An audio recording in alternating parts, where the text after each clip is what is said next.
We'll have a quick look at a trade. I didn't actually. This is basically a trade that would have gone wrong. I didn't actually do the trade. In my morning report, I was saying I felt it was getting tight, but I fancied it going up. I fancied it coming down, but it has in fact shot up. And let's look at why we didn't do the trade and what would have caused that problem. Basically, I had a hour support line here, hourly support line coming in. And as I mentioned, I felt there was support. There's generally congested support around the 80. There was a line coming in around 59.90. That was backed up by these parabolic things, which was a warning sign, which is why we didn't go short, because generally in a situation where it's getting tight like that, the chances are it is going to break up. As I said, if it failed at 20, that's where I felt we could be shorting it. It didn't. On the open, as you can see, it shot up and broke that line. So the idea was wrong, but that's what caused us to not actually take a trade anyway. Because you can see the narrowing band. There was most likely going to be a breakout at some stage today. It get up to 6 o'clock. It's going to be very, very tight, but it's now made the move up. So what to do now?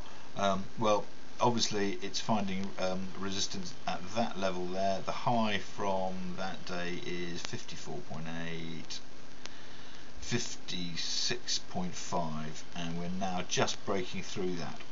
Okay, so we would be expecting a little bit higher levels. It's got now the next lot of congested resistances are just in front of 6100 at 60.088.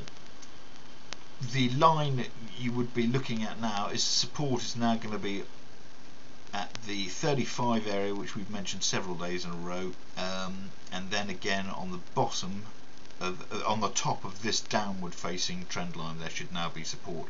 So maybe over the next few days we'll be looking long on the Ftse on any dips. As you can see, as I'm speaking now, it is breaking up above that congested resistance. It's being supported here, so there probably is a short-term long trade, not enough in it for us, because you're really talking about support down here, so you're having to have stops down here, which is too much. But scalpers can, with 5, 10 pips, probably worthwhile, again supported by that. So there's a trade that we didn't do. I felt it was downward because I had a nice line down there, and I'm generally fairly bearish of the economy.